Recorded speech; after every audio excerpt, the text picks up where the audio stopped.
Hello बच्चों, आज कक्षा 8 के बच्चे मेरे साथ भगवान के डाकिया नाम ये पाठ पढ़ेंगे हिंदी में। तो डाकिये तो हमने पिछली बार भी एक ये पाठ पढ़ा था जिसमें कि हमने डाक के बारे में विस्तार से पढ़ा था कि डाक क्या होती हैं और कैसे एक देश से दूसरे देश तक, एक घर से दूसरे घर तक, पूरे देश में हम अपनी बातें कैसे लिखकर और डाक के माध्यम से पहुंचा सकते हैं। और डाकिया मीन्स हुआ पोस्टमैन, यानी कि जो कि हमारी चिट्ठी लेकर आता है, तो उसको हम डाकिया बोलेंगे। तो डाक तो हुई पोस्ट और डाकिया यानी पोस्टमैन। तो आज हम भगवान के डाके पढ़ रहे हैं। अभी तक तो हम पिछले जो पाठ था हमने उसमें किसका डाकिया पढ़ा था कि जो कि एक मानव है और एक घर की दूसरे घर तक चिट्ठियां पहुंचाता है, उनका कुशल मंगल जो भी उनमें लिखा होता है और या किसी के पैसे भेजने हों, वो सब एक घर से दूसरे घर तक देश के किसी भी कोने में पहुंचा देते हैं। लेकिन आज हम भगवान के डाके पढ़ रहे हैं। अब भगवान के डाके कौन है ये भी पढ़ना पड़ेगा आज हमें। तो हाँ, पाठ शुरू करती हूँ मैं। वैसे तुम्हें फ़ोटो में दिख रहा होगा, देखो बादल भी बने हैं और पक्षी भी बने हैं, है ना। तो हम शुरू करते हैं पाठ को। पक्षी और बादल ये भगवान के डाकिये हैं जो एक महादेश से दूसरे महादेश को जाते हैं। हम तो समझ नहीं पाते मगर उनकी लाई चिट्ठियाँ पेड़ पौधे, पानी और पहाड़ बाँचते हैं।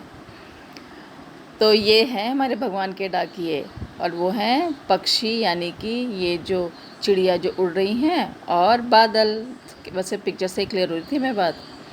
और ये हमारे भगवान के डाकिये, यानी कि इनसे हम बात करके हम उन्हें ये नहीं कहेंगे कि जाओ बादल और हमारा संदेश दूसरे को पहुंचा दो, जाओ पक्षी। हालांकि ऐसा होता था। अगर कालिदास जी की हम कविताएं पढ़ते हैं तो उन्होंने बादलों को ही डाकिया बनाया था। और पुराने उसमें राजा महाराजा तो तुम जानते ही हो, कोई या तो कबूतर या चील उसके पंखों में कोई ना कोई संदेश रख देते थे और वो एक जगह से दूसरी जगह पहुंचाते थे।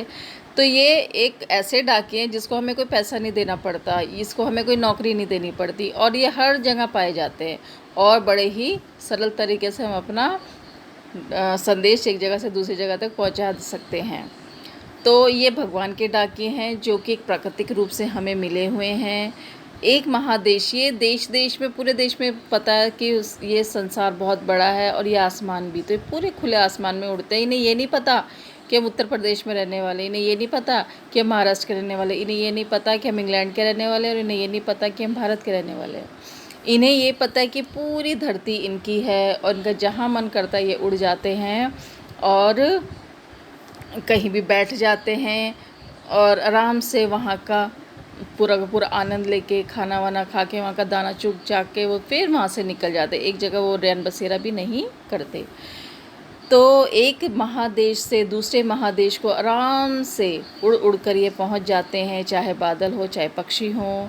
हम तो समझ भी नहीं पाते कि इनकी जो चिट्ठियाँ हैं ये पता है किसको देते हैं, पेड़ों को, पौधों को, पानी को, पहाड़ों को, क्योंकि यही तो इनके रुकने की जगह हैं। और यहाँ पर ये उस देश से इन्होंने क्या देखा, क्या सोचा, हो सकता है ये भी अपने एक प्राकृतिक भाषा में बात करते होंगे, इनकी अपनी जो होगी।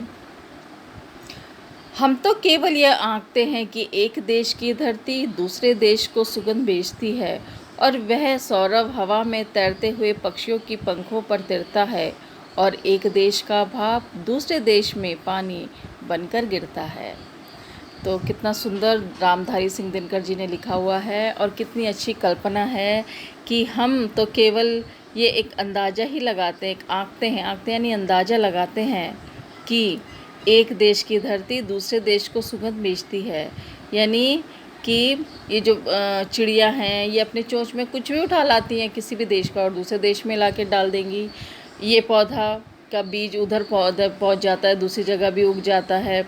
और बादल हैं, इन्हें ये नहीं पता कि हम अटलांटिक महासागर की जो भाप है उनसे बनकर आए हैं। और ये नहीं कि हमें अटलांटिक के ऊपर ही पानी गिराना है, मतलब बरसात बारिश करनी है।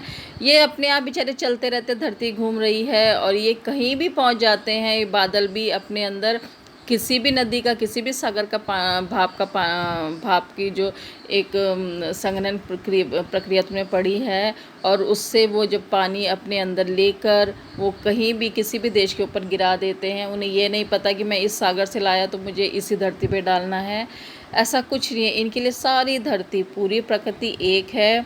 इनको तो सिर्फ अपना काम करना होता है। और यही हमारे पूरे प्रकृति का एक बहुत अच्छा हम लोग को संदेश है कि दुनिया में कहीं भी चले जाए, प्रकृति तो एक ही जैसी है। वैसे ही पेड़ मिलेंगे, वैसे ही पौधे मिलेंगे, वैसे ही पानी मिलेगा और वैसे ही पहाड़ मिलेंगे। केवल इंसान ने इसमें एक सीमा बांधी हुई है कि ये मेरी जगह है, वो उसकी जगह है। बल्कि बादल और ये पक्षी, जो प्राकृतिक हमारे डाकिये हैं, ये जो पेड़ पौधे हैं, ये सब के सब हमें कोई ना कोई अच्छा संदेश देते हैं और हमें एक रूप में एकता का संदेश भी देते हैं और एक रूपता में बांधे भी रखते हैं। तो आशा है बच्चों तुम्हें ये कविता मेरी समझ आई होगी।